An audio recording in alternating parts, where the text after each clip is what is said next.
ভাইয়ের উচ্চাকাঙ্ক্ষী আশাগুলো পূরণ করা হয় না, তাই তারা সব সময় আপুর সঙ্গে খারাপ আচরণ করে আর প্রেশার দেয়। এসব আপনি কি বলছেন? হ্যাঁ, আমি একদম সত্য কথাই বলছি। আপনি আপনার ভাইদেরকে বুঝিয়ে বলেননি? ওরা বুঝলে তো ওদেরকে বুঝিয়ে বলা যায়, কিন্তু ওরা যদি কিছু না বোঝে তাহলে ওদের কিভাবে বুঝিয়ে বলবো বলুন? দেখুন, ছোট বাচ্চারা একটা ব্যাপার বোঝানো যায়, কিন্তু বড়দেরকে সেটা বোঝানো যায় না। হ্যাঁ, সেটাও আপনি একদম ঠিক কথাই বলেছেন। বাই দ্য ওয়ে, আমার তো এখন একটু কাজ আছে। আমি কাজটা শেষ করি, ততক্ষণ আপনি ওয়েটিং রুমে বসে অপেক্ষা করুন। আর আমি আপনার জন্য দুপুরের খাবারের ব্যবস্থা করে দিচ্ছি। না, সেটার কোনো প্রয়োজন হবে না। আমি যতক্ষণ পর্যন্ত আপুর সঙ্গে দেখা করতে না পারবো ততক্ষণ পর্যন্ত আমার গলা দিয়ে খাবার নামবে না। হাজার হোক সে আমার মায়ের পেটের বোন। ভাইদের কথা বাদই দিলাম, আমি যদি আমার বোনকে বুঝতে না পারি তাহলে কে বুঝবে বলুন? এই বলে রিয়া আবিরের কেবিন থেকে বের হয়ে চলে গেল। আর এদিকে আবির নিজের কেবিনে বসে কাজ করতে লাগলো। দুপুরের খাবারের সময় হয়ে আসলে আবির রিয়া আর তার জন্য খাবার অর্ডার করে। কিছুক্ষণ পরে আবির অফিসের পিয়নকে দিয়ে রিয়াকে আবারও নিজের কেবিনে ডেকে নেয় আর বলে, দেখুন, আপনার বোন এখন আগের চাইতে ভালো আছে। আমি কিছুক্ষণ ভালো হসপিটালে কথা বলেছি। খাবারটা খেয়ে নিন, কিছুক্ষণ পরে আপনাকে নিয়ে হসপিটালে যাব। রিয়া তখন আর কোনো কথা বলল না, চুপচাপ বাধ্য মেয়ের মতো খাবারটা খেয়ে নিল। কারণ কাল রাত থেকে তার পেটে কিছুই পড়েনি, শুধুমাত্র বোনের চিন্তায়। বিকেল 3টার দিকে আবির আর রিয়া দুজনেই অফিস থেকে বের হয়ে রিয়াকে দেখে অফিসের অনেকেই জিজ্ঞাসাসূচক দৃষ্টিতে রিয়ার দিকে তাকিয়েছিল। সবাই কিছু না কিছু জিজ্ঞাসা করতে চাইছিল, কিন্তু আবির সেই সব কিছুকে পাত্তা না দিয়ে রিয়াকে নিয়ে অফিস থেকে বের হয়ে আসে। হসপিটালে এসে সোজা প্রিয়াঙ্কার কেবিনে চলে গেল। রিয়া বোনকে দেখা মাত্রই দৌড়ে তার কাছে চলে গেল আর কান্না করতে করতে বলতে লাগলো, আপু, আমি আগেই বলেছিলাম এদেরকে এত পাত্তা দিও না। এদের নিয়ে তুমি শুধু শুধু টেনশন করো না, ওরা তোমার কথা কখনোই বুঝবে না। কিন্তু তুমি তো আমার কোনো কথাই শুনলে না। তুমি সব সময় শুধু নিজের দায়িত্বটাই দেখে গেছো, আর যার জন্য আজ তোমার এই অবস্থা। আরে পাগলি বোন আমার, আমার কিছুই হয়নি। আমি একদম ঠিক আছি, কোনো চিন্তা করিস না। হ্যাঁ, তুমি ঠিকই তো আছো, আর ঠিক আছো বলেই তো তোমাকে আজ 2 দিন ধরে হসপিটালে থাকতে হয়েছে। মিস প্রিয়াঙ্কা, আপনি আগামী 1 মাস বাসায় থাকবেন। আপনাকে অফিসে আসতে হবে না। হঠাৎ করে এই কথাটা বলে উঠল আবির। আর এই কথাটা শুনে শোয়া থেকে ধরা পড়ে উঠে বসলো প্রিয়াঙ্কা আর বলতে লাগলো, কিন্তু স্যার কেন? প্লিজ, আপনি আমার সঙ্গে এরকমটা করবেন না। আমি যদি চাকরি না করি তাহলে আমার ভাই বোনগুলোর মুখে খাবার তুলে দিতে পারবো না। প্লিজ, আপনি আমার সঙ্গে এরকমটা করবেন না। দেখো আপু, দেখ আপু, তোর নিজের জীবনের চাইতে আমাদের মূল্যটা বেশি নয়। আমরা বেঁচে আছি এবং ভালো আছি, কিন্তু তুই নিজের কি অবস্থা করেছিস সেটা একবার দেখেছিস? হ্যাঁ, একদমই তাই। মা বাবা বেঁচে নেই, ভাই বোনের দায়িত্ব নিতেই হবে।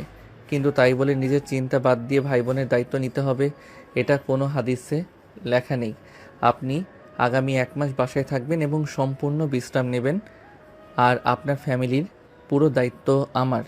আই এম সরি, আমি কারো দয়া বেঁচে থাকতে চাই না। আমি চাই না আমাকে এবং আমার ভাই বোনকে কেউ দয়া দেখাক। আমার মা বাবা মারা গেছে অনেক বছর। এতদিন আমি সবকিছু একা হাতে সামলেছি। আল্লাহ চাইলে এখনো পারবো। তখনই আবির প্রিয়াঙ্কাকে অনেক জোরে একটা ধমক দেয় আর বলতে থাকে, চুপ করুন আপনি। আর একটাও কথা বলবেন না, তাহলে কিন্তু আমার চাইতে খারাপ কেউ হবে না। আপনাকে যেটা বলেছি আপনি সেটাই করবেন। আগামী 1 মাস আপনি সম্পূর্ণ রেস্ট নেবেন। এই বলে আবির পকেট থেকে একটা 1 লক্ষ টাকার বান্ডেল বের করলো আর সেটা রিয়ার হাতে তুলে দিয়ে বলতে লাগলো, এই নাও, এখানে 1 লক্ষ টাকা আছে। এটা দিয়ে যতদিন চলতে পারো চলবে। আর কোনো সমস্যা হলে আমার অফিসে চলে আসবে। যত টাকা লাগে আমি দেব। কিন্তু কোনো কিন্তু নয়। তুমি তো চাও তোমার বোন ভালো থাকুক। আর যদি চাও তোমার মন ভালো থাকুক, তাহলে এটা তোমাকে করতেই হবে। ঠিক আছে ভাইয়া, আপনাকে অসংখ্য ধন্যবাদ। আপনার কাছে চিরঋণী হয়ে রইলাম। একদমই না রিয়া, তুই ওনার টাকাটা ফেরত দিয়ে দে। উনি আমাকে ওনার অফিসে চাকরি করতে না দিলে আমি অন্য অফিসে চাকরি নেব, কিন্তু কারোর দয়ায় আমি বেঁচে থাকতে চাই না। আবিরের মেজাজ তখন অনেক বেশি গরম হয়ে গেল। তাই সে বলতে লাগলো, অনেক অহংকার হয়েছে আপনার, তাই না? নিজে মরে যাবেন তাও কারোর থেকে সহযোগিতা নেবেন না। ওই যে বাংলায় বলে না, ভাঙবেন কিন্তু মচকাবেন না। আমি আপনাকে দয়া দেখাচ্ছি না, সময় হলে আমি সুদে আসলে ফেরত নিয়ে নেব। আচ্ছা ভাইয়া, আপুকে কি আজ বাসায় নিয়ে যেতে পারবো? হ্যাঁ, তুমি এখানে অপেক্ষা করো, আমি ডক্টরের সঙ্গে কথা বলে রিলিজ করার ব্যবস্থা করছি। এই বলে আবির কেবিন থেকে বের হয়ে ডক্টরের সঙ্গে কথা বলতে চলে গেল। এদিকে প্রিয়াঙ্কা তখনই রিয়াকে বলতে লাগলো, দেখ, এটা কিন্তু একদম ঠিক করলি না। আপু, ঠিক নাকি ভুল করেছি সেটা সময় হলে দেখা যাবে, কিন্তু এই মুহূর্তে তোমার যেটা প্রয়োজন সেটা তো তোমার লাগবেই।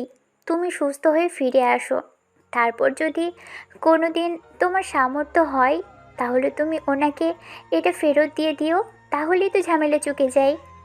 হ্যাঁ সেটাই, কিন্তু সেই দিন কোনো দিন আসবে কিনা সেটা আদৌ আমার জানা নেই। এদিকে আবির তখন ডক্টরের সঙ্গে কথা বলছে। ডক্টর, আপনারা তো বলেছিলেন প্রিয়াঙ্কাকে আজ রিলিজ করবেন, তো প্রিয়াঙ্কাকে কি আজ বাড়িতে নিয়ে যাওয়া যাবে? হ্যাঁ অবশ্যই, তবে ওনাকে বেশ কিছুদিন বিশ্রামে থাকতে হবে এবং ঠিক মতো খাওয়া দাওয়া করতে হবে। আর সেই সঙ্গে আমি কিছু ওষুধ লিখে দিচ্ছি, ওগুলো ঠিক মতো খেতে হবে। ওষুধগুলো ঠিক মতো না খেলে কিন্তু একদম সুস্থ হতে পারবেন না। ঠিক আছে, যা যা লাগবে সব আপনি প্রেসক্রিপশনে লিখে দিন। ডাক্তার একটা প্রেসক্রিপশন লিখে সেটা আবিরের হাতে তুলে দিল, সেই সঙ্গে হসপিটাল থেকে রিলিজও করে দিল। আবির প্রিয়াঙ্কাকে নিয়ে গাড়িতে এসে বসলো। সেই সঙ্গে প্রিয়াঙ্কার ছোট বোন রিয়া তখনই আবির রিয়াকে উদ্দেশ্য করে বলল, আমি তোমাদের বাসা পর্যন্ত পৌঁছে দিয়ে আসি। তাহলে তো খুবই ভালো হয়। তখনই সেই কথায় বাধা হয়ে দাঁড়ালো প্রিয়াঙ্কা। প্রিয়াঙ্কা বলতে লাগলো, না, আপনাকে কষ্ট করে আমাদের বাড়িতে যেতে হবে না, আমরাই চলে যেতে পারবো। কথাটা বলতেই আবির প্রিয়াঙ্কাকে একটা ধমক দিয়ে বলতে লাগলো, আপনি সবসময় এত কথা বলেন কেন? আমি আপনাকে কোনো কিছু জিজ্ঞাসা করেছি নাকি? আপনাকে তো বলেছি আপনি চুপচাপ বসে থাকুন, তারপরও কেন এত কথা বলছেন? আমিরের ধমকে প্রিয়াঙ্কা চুপসে গেল, আর কোনো কথাই বলল না, চুপচাপ গাড়িতে বসে রইল।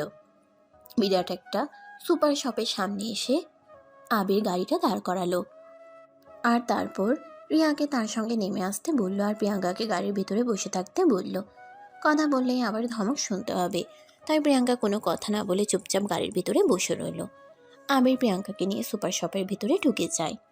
সেখান থেকে রিয়াকে জিজ্ঞাসা করে করে তাদের প্রয়োজনীয় সব কিছু কিনে নিল, আর সেই সঙ্গে প্রিয়াঙ্কার জন্য বেশ কিছু ফলমূলও কিনে নিল। সুপার শপ থেকে বের হয়ে আসলো আবির আর প্রিয়াঙ্কা। দুই হাত ভর্তি ব্যাগ নিয়ে আবির সেগুলো গাড়ির পিছনে রেখে দিল, আর তারপর পাশেই অন্য একটা ফার্মেসি থেকে প্রিয়াঙ্কার সবগুলো ওষুধ নিয়ে নিল। গাড়ি এনে দাঁড় করালো প্রিয়াঙ্কার বাড়ির সামনে। ছোট মতো একটা বিল্ডিং বাড়ি, নিম্ন মধ্যবিত্ত ফ্যামিলি যাকে বলে। গাড়ি থেকে নেমে আবির রিয়াকে বলল প্রিয়াঙ্কাকে নিয়ে ভিতরে চলে যেতে। তারপর আবির নিজেই সমস্ত জিনিসপত্র তাদের ড্রয়িং রুমে এনে রাখলো। প্রিয়াঙ্কা তখন চুপচাপ বসে আছে, কোনো কথাই বলছে না। সব জিনিসপত্র নিয়ে আস্তে আস্তে আবির কিছুটা হাঁপিয়ে গেছে। রিয়া আবিরকে বসতে দেয়, আর তারপর বলে, ভাইয়া, আপনার জন্য কি নিয়ে আসবো? চা না কফি? আপাতত কিছুই লাগবে না, আমি অন্য একদিন আবার আসবো তোমার আপু সুস্থ হলে, তারপর তোমার আপুর হাতে রান্না খাবো।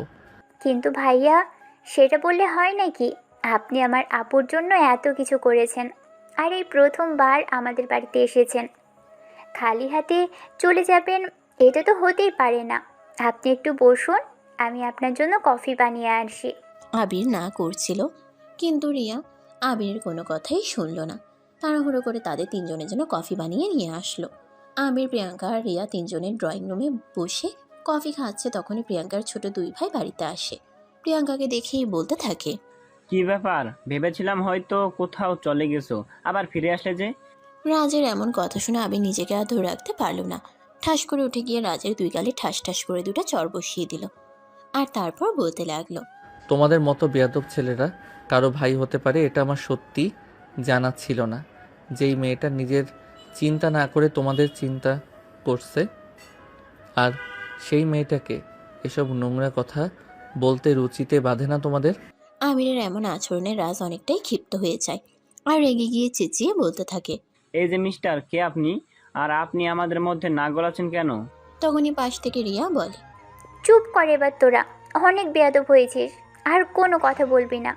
উনি আপুর অফিসের বস, উনি না থাকলে আজ আপুকে আর ফিরেই পেতাম না হয়তো। ও তাই বুঝি? তা সম্পর্কটা কি শুধু বস আর এমপ্লয়ি পর্যন্ত এই সীমাবদ্ধ, নাকি অন্য কোনো দিক পর্যন্ত চলে গেছে? প্রিয়াঙ্কা আর নিজেকে সামলাতে পারছে না, একদম কান্না করে দিল। প্রিয়াঙ্কা আর নিজেকে সামলাতে পারছে না, একদম কান্না করে দিল। আর তারপর কান্না করতে করতে বলতে লাগলো, মিস্টার রবিন প্লিজ, আমি আপনাকে রিকোয়েস্ট করে বলছি, এখান থেকে চলে যান। এখানে দাঁড়িয়ে দাঁড়িয়ে আপনাকে অপমানিত হতে হবে না। আমি চাই না আমার জন্য আপনি আর অপমানিত হন। ওমা, বয়ফ্রেন্ডের জন্য বুঝি মায়া লাগে? আর একটাও যদি কথা বলো তাহলে তোমার এমন অবস্থা করব সেটা তুমি কল্পনাও করতে পারবে না। নিজের আপন বোনের নামে এরকম নোংরা কথা বলতে তোমাদের একটু খারাপ লাগে না? যেই বোন ভাইদের ইচ্ছা অনিচ্ছা পূরণ করতে পারে না, সেই বোনের জন্য কেন খারাপ লাগবে? ও যদি আমাদের বোন হতো তাহলে আমাদের কথা চিন্তা করতো। আমরা কোনো কিছু মুখ ফুটে চাওয়ার আগেই সেটা আমাদের চোখের সামনে হাজির করতো। আবির ভাইয়া, আপনি এদের সঙ্গে কথা বলে পারবেন না। এরা কোনো দিনও মানুষ হবে না। আমি চাই না আপনি এখানে থেকে আর অপমানিত হন। প্লিজ আপনি এখান থেকে চলে যান। চলে তো যাবই, তবে তোমার এই দুই ভাইকে বলে দিও যেন আজকের পর আর কখনোই প্রিয়াঙ্কার সঙ্গে খারাপ আচরণ করার দুঃসাহস না দেখায়। তাহলে কিন্তু আমি ওদের এমন অবস্থা করব যেন নিজের জন্ম পরিচয় ভুলে যাবে। এই বলে আবির হন হন করে বাসা থেকে বেরিয়ে চলে গেল।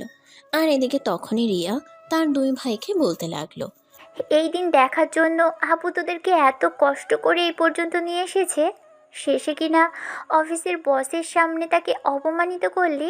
যা করেছি বেশ করেছি, যে যেটার উপযোগ্য তার সঙ্গে সেটাই করেছি। এর চাইতে ভালো কিছু পাওয়ার যোগ্যতা এই মেয়েটার নেই। প্রিয়াঙ্কা এতক্ষণ ধরে সবকিছুই শুনছে। ভাইয়ের এই কথাটা আর নিতে না পেরে প্রিয়াঙ্কা বলে, প্লিজ এবার তোরা এসব নোংরা কথা বলা বন্ধ কর। হ্যাঁ, আমারই ভুল। আমি তোদের খাইয়ে পড়িয়ে মানুষ করে ভুল করেছি। তোদের পড়াশোনার খরচ জুগিয়ে ভুল করেছি।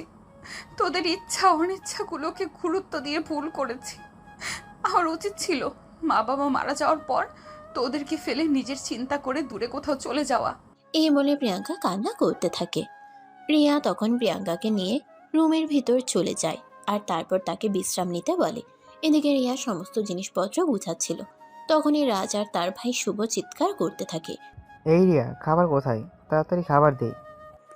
আমি পারবো না তোদের খাবার দিতে। তোদের যদি খাবার খাওয়ার ইচ্ছে থাকে তাহলে নিচে কামাই করে খা। আপুর গায়ে বসে বসে আর কত খাবি? মেয়েটাকে তুই একটু শান্তি মতো বেঁচে থাকতেও তোরা দিবি না, তাহলে তার কামাই খেতে এত ভালো লাগে কেন? দেখ, একদম চড়াং চড়াং কথা বলিস না। এই তো আর কদিন, শুধু চাকরিটা পেতে দে, তাহলে আর কোনো দিন এই বাসার ত্রিসীমানায় আসবো না। তাহলে এখন কেন পড়ে রয়েছিস? এখনই চলে যা। তোদের দেখলেই আমার গা জ্বলে যায়। রিয়া দেখ, তোকে শেষবারের মতো বলছি, এত কথা বলিস না, চুপচাপ আমাদের খাবার দে। খাবার রান্না হয়নি এখনও। আমি একটু আগেই আপুকে হসপিটাল থেকে নিয়ে বাসে এসেছি। খাবার খেতে হলে 2 ঘন্টা অপেক্ষা করতে হবে। এই বলে রিয়া সমস্ত জিনিস গুছাতে শুরু করলো। রান্না শেষ করতে করতে রাত 10টার মতো বেজে গেল। রান্না শেষ করেই রিয়া প্রিয়াঙ্কার জন্য খাবার নিয়ে রুমে চলে গেল। এটা দেখে প্রিয়াঙ্কা বলতে লাগলো, কি ব্যাপার, তুই ওদেরকে খাবার না দিয়ে আমার জন্য খাবার নিয়ে আসলি? ওরা তো বললো ওদের খিদে পেয়েছে, তাহলে আগে ওদের খেতে দিতি। খাবারটা নিয়ে খাওয়ার মতো শক্তি ওদের শরীরে আছে। ওদের যদি ইচ্ছে হয় খাবার নিয়ে খেতে যাবে, আর না খেলে নাই। আগে তুমি খাবারটা খেয়ে নাও, তোমাকে ঠিকমতো ওষুধগুলো খেতে হবে। এই বলে রিয়া নিজেই প্রিয়াঙ্কাকে খাবারটা খাইয়ে দিতে লাগলো। এই বাড়িতে শুধুমাত্র একজন মানুষই আছে যে প্রিয়াঙ্কাকে বোঝে, সেটা হলো রিয়া। কিন্তু রিয়া এসব কিছু বুঝেই বা কী করবে? সে সবে মাত্র ইন্টার সেকেন্ড ইয়ারে পড়াশোনা করছে, পাশাপাশি তাদের পাশের বাড়ির 2টা বাচ্চাকে টিউশনি পড়ায়। সেখান থেকে মাসে 3,000 টাকা পায়, যেটা তার নিজের হাত খরচের জন্যই লেগে যায়। তাই সে সংসারে কিছুই ডোনেট করতে পারে না। তারপরেও মন হিসেবে প্রিয়াঙ্কাকে যতটা মানসিক সাপোর্ট দেওয়ার প্রয়োজন ততটাই দেয়। আর প্রিয়াঙ্কা এইতেই বোনের উপরে অনেক খুশি। রিয়া প্রিয়াঙ্কাকে খাবার খাইয়ে ওষুধ খাইয়ে তারপর নিজে খাবার খেতে চলে যায়। ডাইনিং টেবিলে এসে দেখে তার 2 ভাই সমস্ত খাবার খেয়ে নিয়েছে। এটা দেখে রিয়া রেগে আগুন হয়ে যায় আর বলতে থাকে, কী রে, তোরা সব খাবার খেয়ে নিলি? তাহলে এখন আমি কি খাবো? আমাদের ক্ষুধা পেয়েছিল তাই খেয়ে নিয়েছি, তুই আবার রান্না করে খেয়ে নে। তোরা আর জীবনেও ভালো হলি না। এখন রাত 10টা বাজে, এখন আবার আমি রান্না করতে যাব? রান্না না করতে পারলে না খেয়ে থাক, তাহলে সেটা আমাকে বলছিস কেন? সমস্বরে দুই ভাই এই কথা বলে খাবার টেবিল থেকে উঠে চলে গেল। এদিকে রিয়া তখন আর কোনো উপায়ান্তর না পেয়ে একটা নুডলস সিদ্ধ করে ওইটাই কোনো রকমে খেয়ে নিল। আর তারপর সব কিছু গুছিয়ে রেখে ঘুমাতে চলে গেল। এদিকে আবির নিজের রুমে শুয়ে আছে, কিন্তু ঘুমাতে পারছে না। বারবার প্রিয়াঙ্কার কথা মনে পড়ছে। মনে হচ্ছে একবার প্রিয়াঙ্কার সঙ্গে কথা বলে নিতে পারলে একটু ভালো লাগতো, কিন্তু প্রিয়াঙ্কার ছোট বোনের কাছ থেকে তাদের বাড়ির নাম্বারটা আনতে ভুলে গেছে। তাই এখন আর কি করা, কথা তো বলা যাবেই না। এইসব চিন্তা করতে করতেই আবির ঘুমিয়ে পড়ল। এরপর কেটে গেল প্রায় 3 দিন। ইতিমধ্যে অফিসের কাজে খুবই ব্যস্ত ছিল আবিদ, তাই প্রিয়াঙ্কার সঙ্গে আর কথা বলা হয়ে ওঠেনি। এমনকি তার কোনো খোঁজখবর নিতে পারেনি। তাই সেদিন অফিস শেষ করে একটু আগে ভাগে অফিস থেকে বের হয় আবির। তারপর সেখান থেকে সোজা প্রিয়াঙ্কার বাড়িতে চলে আসে। প্রিয়াঙ্কা আর তার ছোট বোন তখন ড্রয়িং রুমে বসে কিছু একটা নিয়ে আলোচনা করছিল। হঠাৎই আবির সেখানে উপস্থিত হওয়াতে প্রিয়াঙ্কা আর রিয়া দুজনেই কিছুটা চমকে গেল। আবিরকে দেখে প্রিয়াঙ্কা আর রিয়া দুজনেই উঠে দাঁড়ালো। আবির তখন প্রিয়াঙ্কাকে বলতে লাগলো, আরে, ব্যস্ত হবার কোনো প্রয়োজন নেই। 3 দিন ধরে আপনার কোনো খোঁজ পাচ্ছিলাম না অফিসার, খুব কাজের চাপে ছিলাম তাই আসতে পারিনি। আমি এখন ঠিক আছি, কাল থেকে অফিসে জয়েন করতে চাই। আবির এই কথাটা শুনে খুবই রেগে গেল আর বলতে লাগলো, আচ্ছা, আপনার সমস্যাটা কোথায় সেটা আমাকে খুলে বলুন তো শুনি। আমি তো আপনার সমস্যাটাই বুঝতে পারছি না। যেখানে আমি বললাম 1 মাস আপনার ফ্যামিলির পুরো দায়িত্ব আমার, আপনি শুধু বিশ্রাম করবেন, তাও আপনার এটা ভালো লাগছে না। দেখুন, আমি পরিশ্রমী মানুষ, বাসায় বসে থাকতে পারি না। এদিকে ছোট বোন আমাকে কোনো কাজ করতে দিচ্ছে না, অফিসেও যেতে পারছি না। সব মিলিয়ে আমি একদম হাঁপিয়ে গেছি। কিন্তু আমাকে দুঃখের সঙ্গে জানাতে হচ্ছে আপনি আগামী 1 মাস কোনোভাবেই অফিসে যেতে পারবেন না, আপনাকে বাসায় থাকতে হবে। বাই দ্য ওয়ে, রিয়া, তোমার আপু ঠিকঠাক ওষুধগুলো নিচ্ছে তো? হ্যাঁ ভাইয়া, আমি সব কিছুই আপুকে ঠিকঠাক সময় মতো দিয়ে দিচ্ছি। আচ্ছা, আপনারা দুজনে গল্প করুন, আমি আসছি। এই বলে রিয়া সেখান থেকে চলে গেল।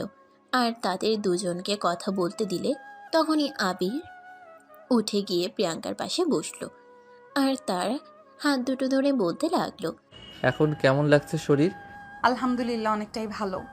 এই বলে প্রিয়াঙ্কা আবিরের হাত থেকে নিজের হাতটা ছাড়িয়ে নেওয়ার বৃথা চেষ্টা চালিয়ে যেতে লাগলো।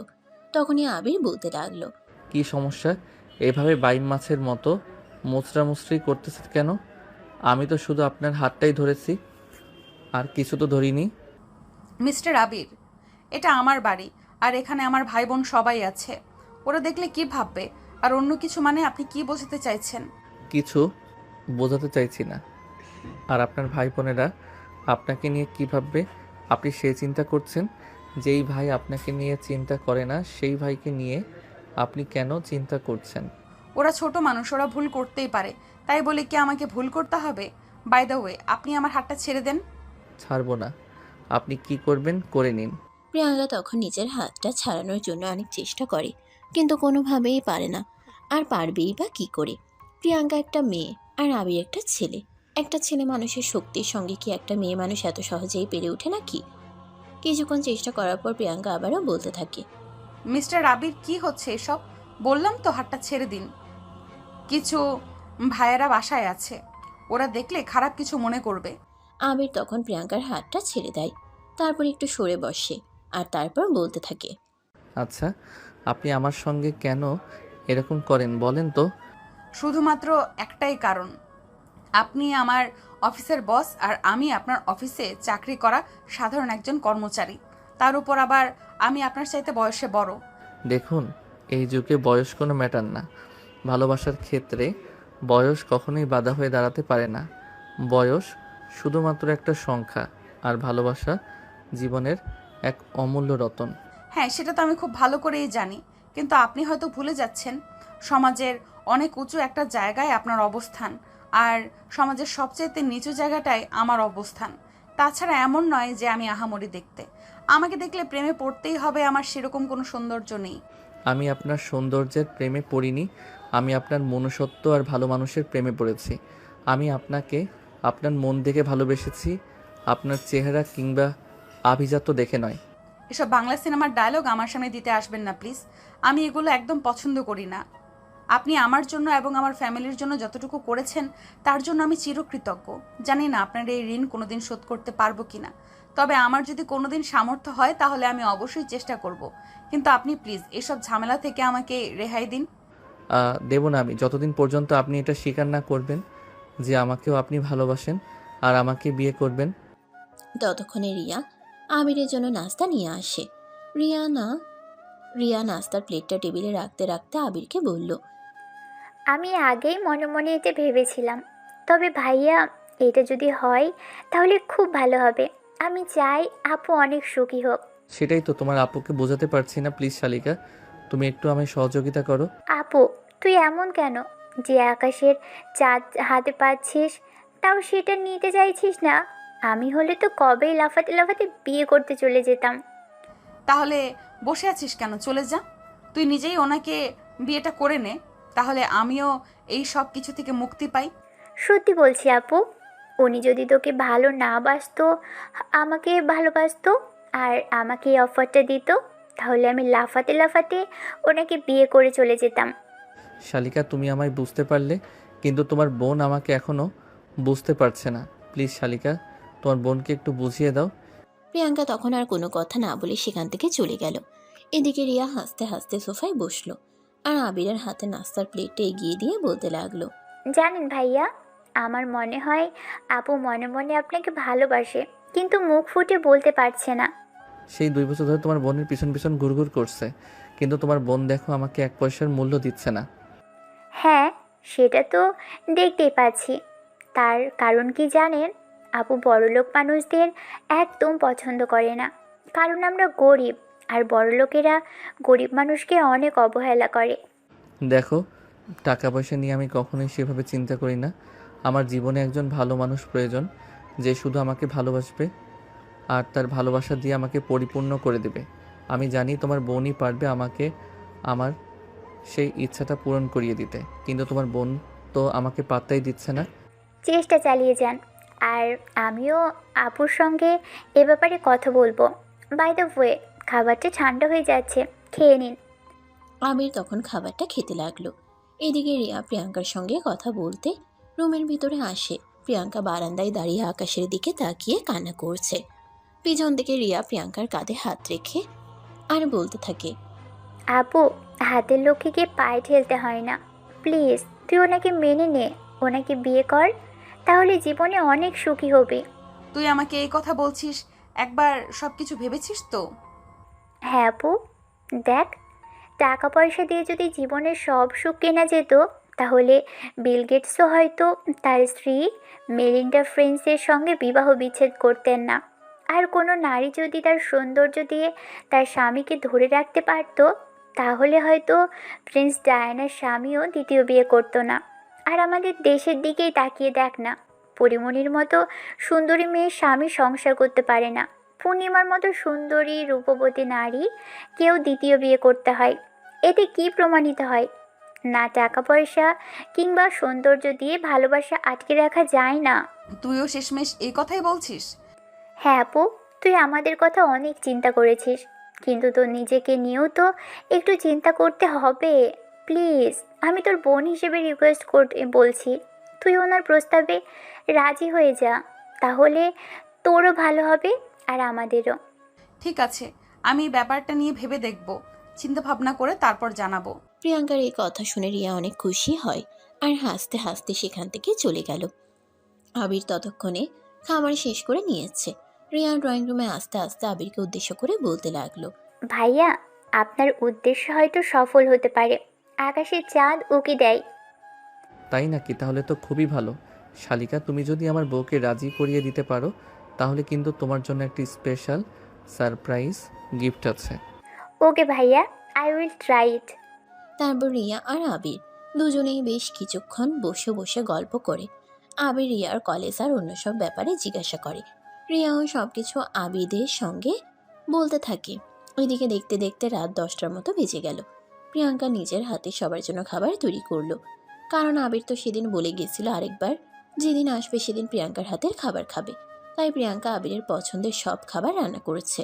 প্রিয়াঙ্কা আবিরের পার্সোনাল অ্যাসিস্ট্যান্ট, তাই সবসময় দুপুরের খাবারে আবির কী খেত না খেত সব কিছুই প্রিয়াঙ্কা দেখত।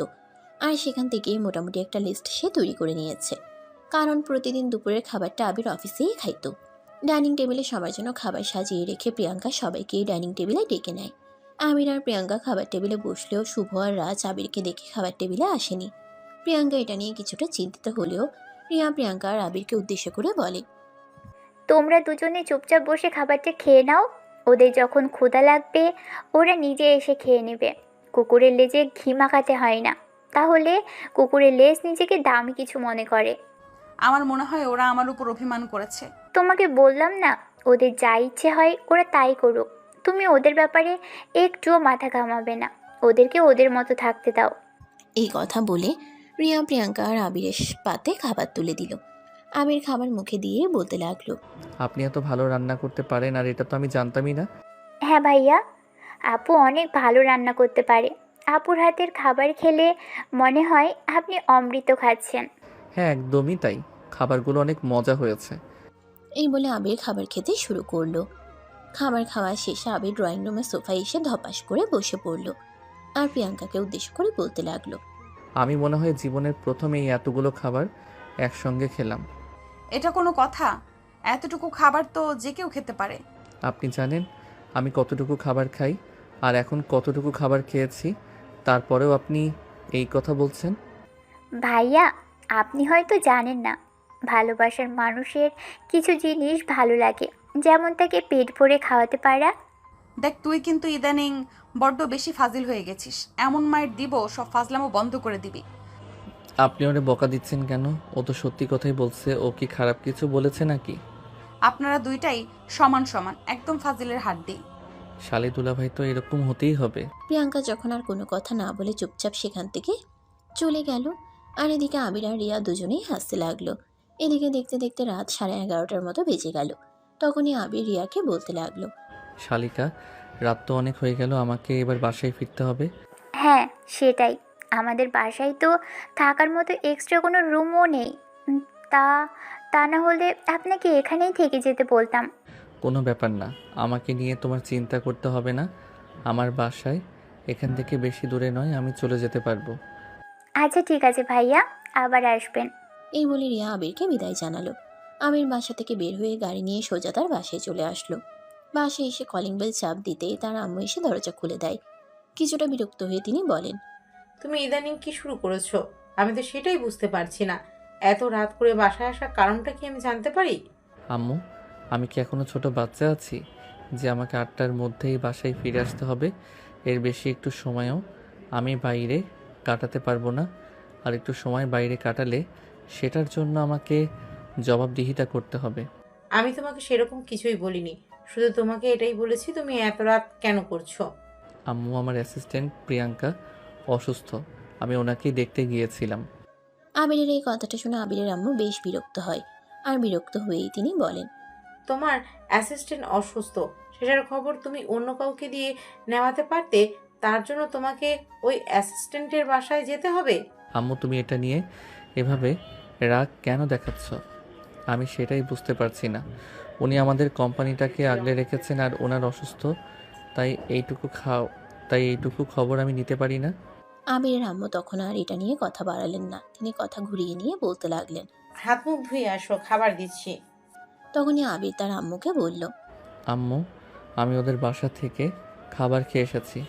এই কথা শুনে আবিরের আম্মু অনেকটা রেগে গিয়ে বলতে লাগলো, তোমার কি মাথা খারাপ হয়ে গেছে নাকি? আমি সেটাই বুঝতে পারছি না। যেখানে তুমি আমার হাতে রান্না করা আর 5 স্টার কোনো হোটেলের খাবার ছাড়া খাবার খাও না, শেখ হাসিনার কিনা তুমি একজন সাধারণ এমপ্লয়ের বাসা থেকে খাবার খেয়ে এসেছো? আম্মু, তুমি প্লিজ এভাবে কাউকে ছোট করে কথা বলো না। এগুলো আমার একদম পছন্দ নয়, সেটা তুমি খুব ভালো করেই জানো। তাই এটাই ভালো হয় যে প্রসঙ্গটা বাদ দাও এবং রুমে গিয়ে ঘুমিয়ে পড়ো। এই কথা বলে আবির সেখানে আর এক মুহূর্ত অপেক্ষা না করে নিজের রুমে চলে আসলো। তারপর বিছানায় শুয়ে ঘুমিয়ে পড়ল। এইভাবেই চলতে থাকে বেশ কিছুদিন। কিন্তু ইদানিং প্রিয়াঙ্কা অফিসে না আসাতে আবির প্রিয়াঙ্কাকে আরও অনেক বেশি মিস করছিল। মানির ফোনে ফোন দিয়েও সেভাবে প্রিয়াঙ্কার সঙ্গে কথা বলতে পারতো না, কারণ বাড়িতে একটাই মাত্র ল্যান্ডলাইন ছিল, যেটা সবাই ব্যবহার করত। তাই আবির মনে মনে ভাবলো প্রিয়াঙ্কাকে একটা ফোন গিফট করবে, কিন্তু প্রিয়াঙ্কা কি আদৌ সেটা রিসিভ করবে কিনা সেটাই ভাববার বিষয়। যাই হোক, যা হয় পরে দেখা যাবে। এই কথা চিন্তা করে আবির একটা ফোন কিনে প্রিয়াঙ্কার বাড়িতে চলে যায়। আবির প্রিয়াঙ্কার বাড়িতে গিয়ে সোজা প্রিয়াঙ্কার রুমে চলে যায়। প্রিয়াঙ্কা তখন ঘরে কাজ করছিল, তার শরীরে কোনো ওড়না ছিল না। আবিরকে দেখা মাত্রই সে অনেকটাই চমকে যায়, আর তাড়াহুড়ো করে আলমারি থেকে একটা ওড়না বের করে কোনো রকমে পেঁচিয়ে নেয়। তারপর আবিরকে ধমক দিয়ে বলতে থাকে, কোনো মেয়ে মানুষের রুমে প্রবেশ করতে হলে অন্তত পক্ষে তার অনুমতি নিতে হয়, এইটুকু কি আপনার জানা নেই নাকি? অবশ্যই জানা আছে, কিন্তু হবু বরের রুমে ঢুকতে গেলে অনুমতি নিতে হয় না, তাই আমি এভাবে হুট করেই চলে এসেছি। আচ্ছা, আপনি এমন কেন? আমি কি একবারও বলেছি আমি আপনাকে বিয়ে করব? কিন্তু আপনার বোন তো আমাকে দুলাভাই হিসেবে মেনে নিয়েছে। তো কি হয়েছে? আপনিও আমাকে নিজের জামাই হিসেবে মেনে নিন, তাহলেই তো সব ঝামেলা চুকে যায়। আর যদি মেনে না নেই তাহলে কি করবেন? বলতেই আবির প্রিয়াঙ্কার দেখে ধীর পায়ে এগোতে থাকে। আবির প্রিয়াঙ্কার দিকে এভাবে এগিয়ে আসছে এটা দেখে প্রিয়াঙ্কা অনেকটাই ভয় পেয়ে যায়, আর আবিরকে বলতে থাকে, আরে কি করছেন আপনি? আপনি এভাবে আমার দিকে এগিয়ে আসছেন কেন? প্লিজ আর এগিয়ে আসবেন না, যেখানে আছেন সেখানেই থাকেন। যদি না থাকে কি করবেন আপনি? আমি সেটাই দেখতে চাই। এই বলে আবির আবারও প্রিয়াঙ্কার দিকে এগোতে থাকে, আর প্রিয়াঙ্কা পিছাতে পিছাতে বিছানার সঙ্গে ধাক্কা লেগে বিছানার উপর চিৎ হয়ে পড়ে গেল। আবির তখন আধশোয়া হয়ে প্রিয়াঙ্কার মুখের কাছে মুখ নিয়ে বলতে থাকে, ভালো যখন বেসেছি বউ তোমাকে বানাবই। আমি আবির চৌধুরী, আমার কাছে পরাজয় বলতে কিছুই নেই। প্লিজ আপনি এখান থেকে সরে যান, কেউ এসে দেখে ফেললে কি হবে? আর কি হবে, আমি যেটা চাইছি সেটাই হবে। এই কথা বলে আবির প্রিয়াঙ্কার ঠোঁট দুটো নিজের দখলে নিয়ে ছোট্ট করে একটা চুমু খায়, আর তারপর ছেড়ে দেয়। আবির এভাবে প্রিয়াঙ্কার ঠোঁটে চুমু খাওয়াতে প্রিয়াঙ্কা বেশ রেগে যায় আর বলতে থাকে, এটা কিন্তু আপনি খুব খারাপ করলেন, এর জন্য কিন্তু আপনাকে পস্তাতে হবে, আমি বলে দিলাম। কি করবেন, মারবেন আমাকে? মারুন, আমিও তো সেটাই চাই। আপনি আমার উপর রেগে যান, আপনি আমার উপর অধিকার দেখান। তখনই পেছন থেকে রিয়া কাশি দিয়ে বলতে থাকে, দুলাভাই, আগে আপনাদের বাড়িতে নিয়ে যান, তারপর যা করার তাই কইরেন। তোরা দুজন এখান থেকে যা, প্লিজ আমাকে শান্তি মতো থাকতে দে। এই বলে প্রিয়াঙ্কার রুম থেকে বের হয়ে চলে যাচ্ছিল। তখনই তার ছোট ভাই রাজ সেখানে এসে দাঁড়ায় আর বলতে থাকে, ছি ছি ছি ছি ছি, আপু তুই এতটা নোংরা, এটা ভাবতে লজ্জা লাগছে। শেষে কিনা অফিসের বসকে বাসায় নিয়ে এসে এইসব শুরু করছিস। নিজের ভাইয়ের মুখ থেকে এই কথা শুনে প্রিয়াঙ্কা একদম হতভম্ব হয়ে যায়। ভাই এসব কি বলছে? প্রিয়াঙ্কা সেটাই বুঝতে পারে না। প্রিয়াঙ্কা কিছুটা বিস্মিত হয়ে ভাইয়ের দিকে তাকিয়ে বলতে থাকে, আরে ভাই, এসব তুই কি বলছিস? তোর কি মাথা খারাপ হয়ে গেছে নাকি? না, আমার মাথা খারাপ হবে কেন? আমার মাথা একদমই ঠিক আছে। এতদিন খারাপ ছিল, এতদিন তোকে ভুল জেনেছিলাম, ভেবেছিলাম তুই হয়তো আমাদের খুব ভালো বোন, যে আমাদের কথা চিন্তা করে, কিন্তু এখন তো দেখছি এইসব আকাম কুকামও করে। রাজের এই কথা শুনে আবির আর নিজেকে কোনোভাবেই কন্ট্রোল করে রাখতে পারল না। সোজা আবিরের শার্টের কলার ধরে 4টা চড় বসিয়ে দিয়ে বলতে থাকে, ছি ছি ছি, তোর মানসিকতা এতটা নীচ, নিজের বোনকে এরকম নোংরা কথা বলতে তোর জিভে আটকালো না? রাজ ততক্ষণে আবিরের কাছ থেকে নিজের শার্টের কলার ছাড়িয়ে নিয়ে বলতে থাকে, এই যে মিস্টার, অফিসের এমপ্লয়ির সঙ্গে এইসব নোংরা কাজ করেন, আবার আমাকে ধমক দিয়ে কথা বলছেন? আর একটা বাজে কথা বললে তোর মুখটা একদম ভেঙে ফেলবো। বেঁচে গেছিস শুধু তুই প্রিয়াঙ্কার ছোট ভাই বলে, তা না হলে আজ তোকে কি অবস্থা করতাম আল্লাহ জানে। রিয়া ততক্ষণে রাজকে রুমের বাইরে নিয়ে আসা আর বলতে থাকে, ছি ছি ভাইয়া, যে মানুষটা ফেরেশতার মতো হয়ে এসে আমাদের এত উপকার করছে, আর তার সম্পর্কে এভাবে এসব বাজে কথা বলতে পারলি? আরে, এই মানুষটার কথা বাদই দিলাম। আপু আমাদের নিজের মায়ের পেটের বোন, নিজের কথা চিন্তা না করে সে আমাদের কথা চিন্তা করছে, আর তুই কি না এভাবে এসব নোংরা কথা বলছিস? তো নিজের চোখে যেটা দেখেছি সেটা অবিশ্বাস করবো নাকি? এখন তো আমার এটাই সন্দেহ হচ্ছে, এতদিন ধরে না জানি কি কি করে আসছে। তখন এই রিয়া ধমক দিয়ে রাজকে বলতে থাকে, ভাইয়া, একদম চুপ। যা বলেছিস বলেছিস, এইসব নোংরা কথা আর মুখে বলবি না। এখন চুপচাপ এখান থেকে চলে যা। এই বলে রিয়া রাজকে সেখান থেকে পাঠিয়ে দিল, আর তারপর আবিরের সামনে এসে বলতে লাগলো, ভাইয়া, ছোট বোন হিসেবে আপনাকে একটা রিকোয়েস্ট করে কথা বলছি। আপনি যদি আপুকে সত্যিই ভালোবাসেন, তাহলে প্লিজ আপুকে এখান থেকে নিয়ে যান। আপু এখানে থাকলে কোনোভাবেই সুস্থ হতে পারবে না। এসব মানসিক যন্ত্রণা সহ্য করতে করতে আপু না জানি কোনোদিন ভুল সিদ্ধান্ত নিয়ে বসে। রিয়ার এই কথা শুনে আবির রিয়াকে বলতে থাকে। চিন্তা করো না, প্রিয়াঙ্কাকে বেশি দিন এখানে থাকতে হবে না। আমি আজকেই বাড়িতে গিয়ে আব্বু আম্মুর সঙ্গে ওর ব্যাপারে কথা বলবো, আর যত দ্রুত সম্ভব ওকে আমাদের বাসায় নিয়ে যাব। আর এই নাও, এটা তোমার আপুর জন্য নিয়ে এসেছিলাম।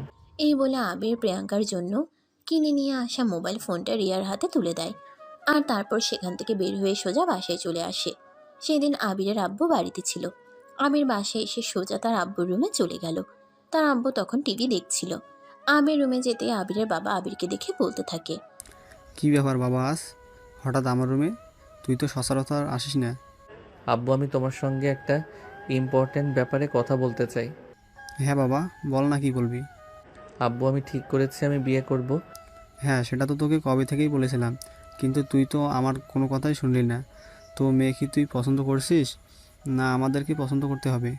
তখনই আবির প্রিয়াঙ্কার ব্যাপারে সবকিছু তার আব্বুকে খুলে বলে। তার আব্বু কিছু বলতে যাবে, তখনই পেছন থেকে তার আম্মু বলতে থাকে। আমি আগে থেকেই মনে মনে ভাবছিলাম এমন কিছু একটাই হতে চলেছে। আরে ওই ফকিন্নি ঘরের মেয়েদেরকে আমার খুব ভালো করে চেনা আছে। মায়ের মুখ থেকে এমন কথা শুনে আবির বেশ কিছুটা বিরক্ত হয়েই তার মাকে বলতে থাকে। আম্মু, এসব তুমি কি বলছো? এসব নোংরা কথা বলতে তোমার রুচিতে বাধে না? তুমি তো একজন শিক্ষিত মা। হ্যাঁ, এখন তো আমার কথা তোর কাছে নোংরা বলে মনে হবে, কারণ ওই মেয়েটা তোকে তাবিজ করেছে। তাই এখন আমাদের কারোর কথা তোর ভালো লাগবে না। বলতে আবিরের আব্বু ওনাকে থামিয়ে দিলেন আর বলতে লাগলেন। আবিরের আম্মু, প্লিজ তুমি থামো, আমাকে কথা বলতে দাও। হ্যাঁ, বলো না, তোমাদের যা ইচ্ছে তোমরা তাই করো, আর যা ইচ্ছে তোমরা তাই করো। আমি তোমাদেরকে কিছুই বলবো না। এই বলে আবিরের আম্মু সেখান থেকে চলে গেল। তখনই আবিরের আব্বু আবিরকে বলতে লাগলো। দেখ বাবা, বিয়ে হলো সারা জীবনের একটা বন্ধন। এভাবে হুটহাট করে সিদ্ধান্ত নেওয়া একদম উচিত নয়। তুই যা করবি বলে ভেবেছিস সেই বিষয়ে আরও একবার চিন্তা কর। তারপর যদি তোর মনে হয় যে তুই করলে ভালো হবে, তাহলে এটাই কর। আব্বু, আমি এ ব্যাপারে অনেক ভেবেছি, অনেক চিন্তা ভাবনা করে তারপরেই সিদ্ধান্ত নিয়েছি।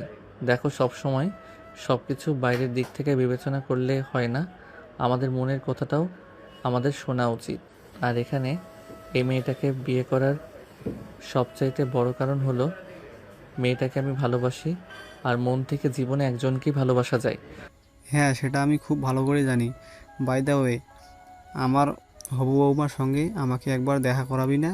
তুমি প্রিয়াঙ্কার সাথে দেখা করবে, এটা তো খুবই ভালো কথা। ঠিক আছে, আমি কালকেই তোমাকে প্রিয়াঙ্কাদের বাড়িতে নিয়ে যাব। ঠিক আছে, তাহলে কাল বিকেলে আমি রেডি হয়ে অপেক্ষা করব। এই বলে বাবা ছেলে মিলে অন্যান্য বিষয় নিয়ে আরো বেশ কিছুক্ষণ গল্পগুজব করে আর তারপর নিজেদের রুমে গিয়ে ঘুমিয়ে পড়ে। পরের দিন বিকেল বেলা আবির রিয়াকে ফোন করে জানায় সে তার আব্বুকে নিয়ে তাদের বাড়িতে আসছে। এই কথা শুনে রিয়া আবিরের আব্বু আর আবিরের জন্য অনেক রকম খাবার দাবারের ব্যবস্থা করে। এদিকে সন্ধ্যার দিকে আবির আর তার আব্বু প্রিয়াঙ্কাদের বাড়িতে এসে পৌঁছায়। প্রিয়াঙ্কাকে দেখে আবিরের আব্বুর অনেক পছন্দ হয়। আবিরের আব্বু তখন প্রিয়াঙ্কাকে বলেন। দেখো মা, আবিরের কাছ থেকে তোমাদের ব্যাপারে সব কিছুই শুনেছি, আর এখন তোমাকে দেখো আমার পছন্দ হয়েছে। তাই আমি সিদ্ধান্ত নিয়েছি কয়েকদিনের মধ্যেই তোমাকে পুত্রবধূ হিসেবে বাড়িতে তুলব। কিন্তু আঙ্কেল, আমার মনে হয় তারপরেও আরও একবার ভালো করে চিন্তা করে দেখা উচিত। আর কোনো চিন্তা নেই মা, আমার ছেলে যখন তোমাকে পছন্দ করেছে আর তোমাকে আমারও পছন্দ হয়েছে, তাই আমি আর সময় নিতে চাই না। এই বলে আবিরের আব্বু পকেট থেকে একটা ডায়মন্ডের আংটি বের করে সেটা প্রিয়াঙ্কার হাতে পরিয়ে দেন আর তারপর বলে। আজ থেকে তোমাকে আমার পুত্রবধূ হিসেবে স্বীকৃতি দিলাম। আর কিছুদিনের মধ্যেই অফিসিয়ালি সব কিছু শেষ করে তোমাকে আমাদের বাড়িতে নিয়ে যাব। এই বলে আবিরের আব্বু আবিরকে নিয়ে চলে গেলেন। সেদিন রাতের বেলা আবির প্রিয়াঙ্কার সঙ্গে কথা বলার জন্য ফোন দিল। প্রিয়াঙ্কা ফোনটা রিসিভ করেই বলতে লাগলো। সব কিছু একদম বেশি বেশি হয়ে যাচ্ছে। তুমি যা মনে করো। এই, আপনি আমাকে তুমি করে কেন বলছেন? আমি তো আপনার চাইতে বয়সে বড়। হ্যাঁ, কিন্তু আমার বউ হতে চলেছ, আগে থেকে তুমি বলার অভ্যেস করছি। আপনি আসলে একটা ফাজিল। হ্যাঁ, শুধুমাত্র তোমার। এরপর তাদের দুজনের প্রেমময় কথাবার্তা চলতে থাকে গভীর রাত পর্যন্ত। রাত আনুমানিক 2টা বাজে। রিয়া ঘুম থেকে উঠে বলতে লাগে। দুলা ভাই, হলো তো এবার এবার ফোনটা রেখে দেন, আপুকে একটু ঘুমোতে দেন, আর আপনি নিজেও ঘুমোন। প্রিয়াঙ্কার হাত থেকে মোবাইলটা নিয়ে এই কথাটা আবিরকে বলে। রিয়া আর তখনই অপর প্রান্ত থেকে আবির রিয়াকে উদ্দেশ্য করে বলতে থাকে। কি করব শালিকা, ভালো লাগছে না যে একা একা ঘুমাতে। এক কাজ করেন, আপনি এখানে চলে আসেন, আমি আপনার বাড়িতে চলে যাই। সেটা হলে তো ভালোই হতো। বাই দ্য ওয়ে, আমাদের কথা বলার জন্য হয়তো তোমার ঘুমে ডিস্টার্ব হচ্ছে। তুমি ঘুমাও, ফোন রেখে দিচ্ছি। এই বলে আবির ফোনটা রেখে দিল আর বিছানায় শুয়ে ঘুমানোর চেষ্টা করতে লাগলো। আর এদিকে রিয়া প্রিয়াঙ্কাকে বলতে লাগলো। কি ব্যাপার, তখন তো বিয়ে করতেই রাজি হচ্ছিলে না, আর এখন এত রাত পর্যন্ত বিয়ের আগেই কথা বলছো? বিয়ের পর কি হবে আমি তো সেটাই ভেবে পাচ্ছি না। দেখি একদম ফাজলামো করিস না। ছোট আছিস, ছোটর মতো থাক, চুপচাপ ঘুমিয়ে পড়। তোর না সামনে এক্সাম আছে, পড়াশোনাও তো ইদানিং ঠিক মতো করছিস না। আরে, একমাত্র বড় বোনের বিয়ে বলে কথা, আগে তো একটু আনন্দ করে নিই। পড়াশোনা তো সারা বছরই করলাম। হয়েছে, অনেক হয়েছে, আর পাকনামো করতে হবে না। চুপচাপ ঘুমিয়ে পড়েন ম্যাডাম, সকালে আপনার কলেজ আছে, কলেজে যেতে হবে। এই বলে হাসি থামাশা করতে করতে দুই বোন ঘুমিয়ে পড়ল। আর এরপর দেখতে দেখতে প্রায় সপ্তাহ খানেক সময় চলে গেল। ইতিমধ্যে বিয়ের সমস্ত ব্যবস্থা কমপ্লিট। তবে তাদের বিয়েটা বিশাল কোনো আয়োজন করে হচ্ছে না, ছোটোখাটো অনুষ্ঠানের মাধ্যমে ঘরোয়া আয়োজনের মধ্যে সম্পন্ন হচ্ছে। যদিও আবিরের বাবা চেয়েছিল বিশাল বড় করে অনুষ্ঠান করে ধুমধামের সঙ্গে একমাত্র ছেলের বিয়ে করাতে, কিন্তু প্রিয়াঙ্কা তাতে সম্মতি জানায় নাই। প্রিয়াঙ্কা জানায় তার বিয়ে যদি হয় তাহলে খুব ছোট্ট পরিসরে ঘরোয়া আয়োজনের মধ্যেই করতে হবে। তারপর তাদের যখন প্রথম সন্তান হবে, সন্তানের জন্মদিনে তারা বিশাল বড় করে সন্তানের জন্মদিন আর নিজেদের বিয়ের অনুষ্ঠান করবে। একমাত্র পুত্রবধূর মনের ইচ্ছা বলে কথা, তাই আবিরের আব্বু আর সে কথা প্রত্যাখ্যান করতে পারলেন না। পুত্রবধূর ইচ্ছেকেই গুরুত্ব প্রদান করলেন। আজ প্রিয়াঙ্কাকে লাল বেনারসিতে টুকটুকে পুতুল বউ লাগছে। আজ প্রিয়াঙ্কাকে লাল বেনারসিতে টুকটুকে পুতুল বউ সাজিয়ে আবিরের বাড়িতে নিয়ে আসা হয়েছে। কিন্তু প্রিয়াঙ্কাকে এই বাড়িতে নিয়ে আসাতে একজন মানুষ একদমই সন্তুষ্ট নন। সেটা হলো আবিরের আম্মু। বউ বরণের সময় তিনি এসেছিলেন, কিন্তু মুখটা একদম কালো ছিল। দেখে স্পষ্ট বোঝা যাচ্ছে তিনি এই বিয়েতে একদমই খুশি নন। প্রিয়াঙ্কার চোখে এই বিষয়টা ধরা পড়ে। ঠিক তখনই প্রিয়াঙ্কার শ্বশুরমশাই তার কাছে এসে বলেন। তুমি একদম চিন্তা করো না বৌমা, সময়ের সঙ্গে সঙ্গে সব কিছুই ঠিক হয়ে যাবে। তুমি শুধু সময়ের অপেক্ষা করতে থাকো। কিন্তু আব্বু, আমার মনে হচ্ছে আম্মু আমাকে একদমই নিতে পারেনি, ওনার চেহারা দেখে সেটা স্পষ্ট বোঝা যাচ্ছে। প্রিয়াঙ্কার শ্বশুর বাবা তখন প্রিয়াঙ্কাকে অনেক বুঝিয়ে সুঝিয়ে আবিরের রুমে পাঠিয়ে দিলেন, আর বাকি বিষয়টা তিনি ম্যানেজ করে নেবেন বললেন। আবিরের কাজিনরা তার জন্য বাসর ঘর সাজিয়ে রেখেছে। ফুলে ফুলে সারাটা ঘর অনেক সুন্দর করে সাজিয়েছে। প্রিয়াঙ্কা সেই ফুলের বিছানার উপর বসে আবিরের জন্য অপেক্ষা করছে। প্রায় রাত 12টার মতো হবে। আবির ঘরে আসে। প্রিয়াঙ্কা আবিরকে দেখিয়ে বিছানা থেকে নেমে আসে। আবির দরজাটা বন্ধ করে প্রিয়াঙ্কার সামনে গিয়ে দাঁড়ায়, আর তারপর প্রিয়াঙ্কার হাত দুটো ধরে বলতে থাকে। প্লিজ, আমার আম্মুর ব্যবহারে তুমি কিছু মনে করো না। আম্মু তোমাকে পছন্দ করেননি এই কথা ঠিক আছে, কিন্তু আমি ওনার একমাত্র ছেলে। দেখবে সময়ের সঙ্গে সঙ্গে সব কিছু মেনে নিয়েছে। ওনার একমাত্র ছেলের বিয়ে বলে কথা, উনিও তো মনে অনেক আশা নিয়েছিলেন একমাত্র ছেলের বিয়েতে তিনি অনেক আনন্দ করবেন, কিন্তু আপনারা যেটা করলেন সেটা একদমই ঠিক করলেন না। বিয়ে হয়ে গেছে, বাসর ঘরে বসে অপেক্ষা করছে। আর তখনও প্রিয়াঙ্কা আবেগে আপনি আপনি করেই কথা বলছে। এটা দেখে আবির প্রিয়াঙ্কাকে বলে। আরে ম্যাডাম, এখন তুমি আমার বিয়ে করা বউ, এখন আর তুমি আমাকে আপনি আপনি করে বলো না, তাহলে আমার হার্টে লাগবে। আমাকে তুমি করে বলো, আমার শুনতে ভালো লাগবে। কিন্তু কি করব, এটা যে দীর্ঘদিনের অভ্যাস। বাদ দাও, চলো ফ্রেশ হয়ে আসি। অজু করে নামাজটা আগে আদায় করে নেই, তারপর বহু বছরের হিসাবটা না হয় তোমার কাছ থেকে সুদে আসলে আদায় করে নেব। কোন হিসাবে কথা বলছেন? আমি তো কিছুই বুঝতে পারছি না। তোমাকে এত কিছু বুঝতে হবে না, আমি সব বুঝিয়ে দেব। এই বলে আবির প্রিয়াঙ্কাকে নিয়ে ওয়াশরুমে চলে গেল। তারপর দুজনে ফ্রেশ হয়ে অজু করে একসঙ্গে এসে 2 রাকাত নফল নামাজ আদায় করে নিল। প্রিয়াঙ্কা মোনাজাতে বলল।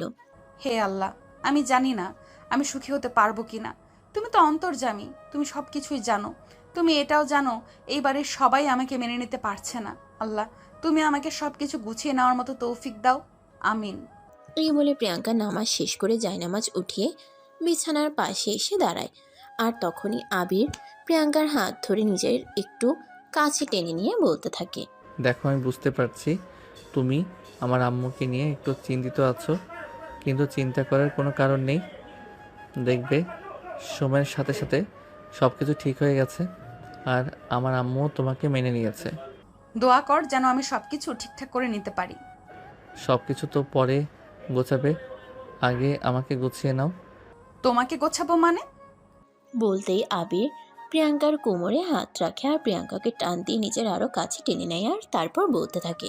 ওরে আমার গোলুমোলু বউটা, তুমি কিছুই বুঝতে পারছো না তাই না? আমার কাছে আসো, আমি তোমাকে সব বুঝিয়ে দিচ্ছি। বলে আবির প্রিয়াঙ্কাকে টান দিয়ে নিজের বুকের উপরে শুয়ে দিল আর প্রিয়াঙ্কার ঠোঁট দুটো নিজের দখলে নিয়ে ইচ্ছে মতো চুমু খেতে লাগলো। প্রায় 5 মিনিট পর ছাড়ে আর প্রিয়াঙ্কাও হাঁপাতে হাঁপাতে বসে থাকে। কি দরকার ছিল? আর একটু রাখলেই তো হতো, তাহলে নিঃশ্বাসটা একেবারে বের হয়ে যেত আর আমি সব ঝামেলা থেকে মুক্তি পেয়ে যেতাম। কিন্তু বউ, আমার এত সহজে আমার থেকে ছাড়া পাবে না তুমি। আমি তোমায় খুব জ্বালাবো, আর আমার সব জ্বালাতন সহ্য করেই তোমাকে এখানে থাকতে হবে। এই বলে আবির প্রিয়াঙ্কাকে বিছানার উপর শুয়ে দেয় আর সে নিজে প্রিয়াঙ্কার বুকের উপর শুয়ে পড়ে। তখনই আবিরের চোখ পড়ে প্রিয়াঙ্কার বুকের ঠিক মাঝখানে। আপনারা একদম ঠিকই শুনেছেন, প্রিয়াঙ্কার বুকের মাঝখানে অনেক সুন্দর একটা বাদামি রঙের তিল, যেটা প্রিয়াঙ্কার বুকের আকর্ষণ আরও 3 গুণ বাড়িয়ে দিয়েছে। কিন্তু এটা এতদিন আবিরের চোখে পড়েনি, কারণ প্রিয়াঙ্কার সবসময় হিজাব পরিধান করে অফিসে যেত। এটা দেখে আবির বলতে থাকে, ও মাই গড, এটা কত সুন্দর! কোনটা? এই যে তোমার বুকের মাঝখানে পাছা রঙের তিলটা, যেটা এতদিন আমার চোখে পড়েনি। এটা যদি চোখে পড়তো তাহলে হয়তো আমি এতদিন নিজেকে কোনোভাবেই কন্ট্রোল করে রাখতে পারতাম না। এখন কি আমি ধরে রেখেছি নাকি? বলতেই আবির আর এক মুহূর্ত দেরি না করে প্রিয়াঙ্কার বুকের মধ্যে নিজের মুখ ডুবিয়ে দিল আর প্রিয়াঙ্কার সারা শরীরে ভালোবাসার স্পর্শ দিতে লাগলো। আবিরের ঠোঁটের ছোঁয়া পেয়ে প্রিয়াঙ্কা মাঝে মধ্যেই কেঁপে কেঁপে উঠছিল। তাই আবির প্রিয়াঙ্কাকে শক্ত করে নিজের সঙ্গে জড়িয়ে ধরে আর নিজের ভালোবাসার উষ্ণতায় উষ্ণিত করতে থাকে। মুহূর্তের মধ্যেই দুজন ভালোবাসার অতল সাগরে হারিয়ে যেতে থাকে। প্রায় ঘন্টা খানিক ধরে চলে তাদের ভালোবাসার আদান প্রদান পর্ব। আর তারপর দুজন দুজনকে ছেড়ে দিয়ে বিছানার দুপাশে শুয়ে পড়ে। 10 মিনিট পর আবির প্রিয়াঙ্কাকে বলতে থাকে, চলো ফ্রেশ হয়ে এসে একেবারে ঘুমাই, তা না হলে সকালবেলা আবার ঘুম থেকে উঠতে পারবো না। বলতেই প্রিয়াঙ্কা বিছানা থেকে নেমে গেল আর তখনই দেখতে পেল বিছানার সাদা চাদরটা রক্তের দাগে ছোপ ছোপ হয়ে আছে। এটা দেখে প্রিয়াঙ্কা অনেকটাই ভয় পেয়ে গেল আর আবিরকে বলতে লাগলো, হায় আল্লাহ, এগুলো কি? এখানে এত রক্তের দাগ আসলো কি করে? তুমি তো দেখছি ছোট বাচ্চা চাইতেও অবুঝ। প্রথমবার ফিজিক্যাল রিলেশন করলে এগুলো হয়েই থাকে। মানে ভেতরে আবার কিছু ছিঁড়ে টিড়ে গেছে নাকি? হ্যাঁ ম্যাডাম, মেয়েদের জরায়ুর মুখে ছোট্ট একটা পাতলা পর্দা থাকে, যেটা প্রথমবার সহবাস করার সময় ফেটে যায়, আর তার কারণেই এরকম হালকা রক্তপাত হয়ে থাকে। কিন্তু এতে ভয় পাওয়ার কোনো কারণ নেই। তবুও যে আমার খুব ভয় করছে, কোনো ক্ষতি না হয়ে যায়। কাম অন বউ পাখি, ভয় পাওয়ার কোনো কারণ নেই, এতে কোনো ক্ষতি হবে না, এটা সব মেয়েরই হয়ে থাকে। আশ্চর্যের ব্যাপার তো এটা যে তুমি এত বড় হয়েও এ ব্যাপারে কিছুই জানো না। আমি কি এর আগে এসব কিছু কারোর সঙ্গে করেছি নাকি? এই বলে গাল ফুলিয়ে রেখে প্রিয়াঙ্কা আর তখনই আবির প্রিয়াঙ্কাকে বলতে থাকে, গাল ফুলিও না আমার লক্ষ্মী বউ, তুমি ফ্রেশ হতে যাও, আমি বেডশিটটা ধুয়ে নিচ্ছি। এই বলে আলমারি থেকে কাপড় বের করে প্রিয়াঙ্কার হাতে তুলে দিল আর তাকে ওয়াশরুমে চলে যেতে বলল। এদিকে আবির বিছানার চাদরটা উঠিয়ে সেটা নিয়ে ফ্রেশ হতে চলে যায়। ওয়াশরুমের দরজাটা খোলাই ছিল, প্রিয়াঙ্কা দরজা দিতে ভুলে গেছিল। এদিকে সে কাপড় চোপড় খুলে রেখে শাওয়ার নিচ্ছিল। প্রিয়াঙ্কাকে এমন অবস্থায় দেখে আবির আর নিজেকে কোনোভাবেই কন্ট্রোলে রাখতে পারল না। সে নিজেও ওয়াশরুমে ঢুকে গেল আর তখনই প্রিয়াঙ্কাকে ঝাপটে ধরল। এভাবে হঠাৎ করে কেউ পিছন থেকে ঝাপটে ধরায় প্রিয়াঙ্কা অনেকটাই ভয় পেয়ে যায়। চিৎকার দিতে যাবে তখনই আবির পিছন থেকে প্রিয়াঙ্কার মুখটা চেপে ধরে আর প্রিয়াঙ্কার কানের কাছে মুখ নিয়ে বলতে থাকে, এই চিৎকার করে না। আরে তুমি এভাবে হঠাৎ করে আমাকে পেছন থেকে জড়িয়ে ধরলে কেন? কি করব, তোমাকে এই অবস্থা থেকে নিজেকে আর কন্ট্রোল করতে পারছিলাম না। তাই বলে এভাবে হঠাৎ করে ওয়াশরুমে চলে আসবে? আমি তো ভয় পেয়ে গিয়েছিলাম, না জানি ভূত প্রেত এসে ভর করলো। প্রিয়াঙ্কার এই কথা শুনে আবির তো হাসতে হাসতেই শেষ। হাসতে হাসতে বলতে লাগলো, আরে ম্যাডাম, আমি যেখানে আছি সেখানে ভূত প্রেত আসার সাহসও পাবে না, আর সেখানে তুমি আমার লক্ষ্মী মন্তর জানেমান বউ, তোমার দিকে তাকানোর দুঃসাহসও ওই জঙ্গলের ভূতের নেই। এই বলে আবির টান দিয়ে প্রিয়াঙ্কাকে নিজের দিকে ঘুরিয়ে নেয়। প্রিয়াঙ্কার ঠোঁট দুটো একদম ওর কাছে চলে আসে। প্রিয়াঙ্কা অনেক জোরে জোরে নিঃশ্বাস নিতে থাকে আর তখনই আবির তার গলায় কিস করতে থাকে। প্রিয়াঙ্কা নিজেকে ছাড়ানোর চেষ্টা করতে থাকে আর বলতে থাকে, আরে কি করছো, ছেড়ে দাও। আর পারবো না, খুব ব্যথা করছে ওখানে। আর একটু আদর করে নেই, তাহলেই ঠিক হয়ে যাবে। একদম নয়, দেখেছো তো সোজা হয়ে দাঁড়াতে পারছি না। ঠিক আছে জান পাখি, তুমি না দিলে আমি তোমাকে জোর করব না, কারণ তুমি কোনো পতিতালয়ের পতিতা নও। তুমি আমার বিয়ে করা বউ। সারা জীবন তুমি আমার কাছেই থাকবে, আর তোমাকে আমি সারা জীবন ভালোবাসতে পারবো। এই বলে আবির প্রিয়াঙ্কাকে ছেড়ে দেয়। প্রিয়াঙ্কা ফ্রেশ হয়ে কাপড় চেঞ্জ করে রুমে চলে আসে। তার কিছুক্ষণ পর আবির রুমে আসে, দেখতে পায় প্রিয়াঙ্কা ড্রেসিং টেবিলের সামনে বসে চুল আঁচড়াচ্ছে। ভেজা চুলে প্রিয়াঙ্কাকে এতটাই সুন্দরী লাগছিল, আবির বারবার বিমোহিত হয়ে পড়ছিল। আবির আস্তে আস্তে প্রিয়াঙ্কার পেছনে গিয়ে দাঁড়ায়। প্রিয়াঙ্কার চুলগুলো নিজের হাত দিয়ে নাড়াচাড়া করতে থাকে। এটা দেখে প্রিয়াঙ্কা বলতে থাকে, এ কি করছো তুমি? সব সময় আমাকে এইভাবে ফাজলামো করতে হবে? যাও তো, বিছানায় গিয়ে ঘুমাও। তোমার চুলগুলো অনেক সুন্দর।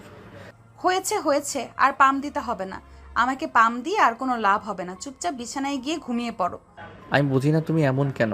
মেয়ে মানুষ প্রশংসা শুনতে অনেক পছন্দ করে, আর তুমি তার বিপরীত। তুমি ভুল ভাবছো। মেয়ে মানুষ প্রেমিকের কাছ থেকে প্রশংসা শুনতে ভালোবাসে। তাহলে আমি তোমার কি? তখনই প্রিয়াঙ্কা উঠে দাঁড়িয়ে পিছন ফিরে আবিরের কাঁধে নিজের 2 হাত রেখে বলতে থাকে, তুমি আমার স্বামী, আমার লাইসেন্স প্রাপ্ত প্রোডাক্ট। কিন্তু আমি তোমার প্রেমিক হয়ে উঠতে চাই। বউয়ের কাছে তার শখের পুরুষ কখনোই প্রেমিক হয়ে উঠতে পারে না, আর একজন পুরুষের কাছে তার স্ত্রী কখনোই প্রেমিকা হয়ে উঠতে পারে না। তার পেছনে অবশ্যই কিছু নির্দিষ্ট কারণও রয়েছে। এই বলে প্রিয়াঙ্কা বলতে থাকে, একটা মেয়ে যখন বিয়ে করে নেয় তখন তার কাছে স্বামী, সন্তান আর সংসারই সবকিছু হয়ে ওঠে। সে নিজের সংসার ঠিক রাখতে এতটাই ব্যস্ত হয়ে পড়ে, নিজের দিকে ফিরে তাকানোর সময় পায় না। কিন্তু প্রেমিক ভালোবাসে সে আগের মেয়েটাকেই, যে কিনা সবসময় ফিটফাট থাকতে পছন্দ করত, নিজেকে গুছিয়ে রাখতে পছন্দ করত। অপরদিকে একটা ছেলে যখন বিয়ে করে তখন তার কাঁধে সংসারে চিন্তা এসে যায়। স্ত্রীকে ভালো রাখতে হবে, সন্তানকে ভালো রাখতে হবে, পরিশেষে সংসার ঠিক রাখতে হবে। আর এইসব কিছু করতে গিয়ে তাকে মোটা অঙ্কের একটা টাকা ইনকাম করতে হয়। আর সেই টাকা ইনকাম করতে গিয়ে সে আগের মতো আর প্রেমিক হয়ে থাকতে পারে না, প্রেমিকাকে সময় দিতে পারে না, তার সঙ্গে দিনরাত ফোনে কথা বলতে পারে না। তাই আর যাই হোক, স্বামী কখনো প্রেমিক হতে পারে না, আর স্ত্রী কখনো প্রেমিকা হতে পারে না। ঠিক আছে বউ পাখি, আমি তোমার কথা মেনে নিলাম। আমি তোমাকে প্রেমিকা হিসেবেও পেতে চাই না, আর আমি তোমার প্রেমিক হয়েও উঠতে চাই না। আমরা স্বামী স্ত্রী হিসেবেই দুজন দুজনকে ভালোবেসে দুজন দুজনের ভালোবাসায় ভালো থাকতে চাই, আর আজীবন আমাদের এই ভালোবাসার বন্ধন অটুট থাকুক। আলহামদুলিল্লাহ, আল্লাহ তোমার মনের আশা পূরণ করুক। তখনই আবির প্রিয়াঙ্কাকে নিজের আরও কাছে টেনে নেয়, আর তার কপালে আলতো করে একটা ভালোবাসার স্পর্শ এঁকে দেয়। তারপরে প্রিয়াঙ্কাকে নিয়ে বিছানায় চলে যায়, আর দুজন দুজনকে জড়িয়ে ধরে ঘুমের রাজ্যে হারিয়ে যায়, আর একটা রঙিন সুখময় জীবনের স্বপ্ন দেখতে থাকে। সুপ্রিয় ভিউয়ার্স, আমাদের আজকের গল্পটা এই পর্যন্তই ছিল। গল্পটা আপনাদের কাছে কেমন লেগেছে ছোট্ট একটা কমেন্টে জানাবেন। আবারও দেখা হবে নতুন কোনো এক ভালোবাসার গল্পে। সে পর্যন্ত সবাই ভালো থাকুন, সুস্থ থাকুন। এতক্ষণ সাথে থাকার জন্য ধন্যবাদ। আল্লাহ হাফেজ।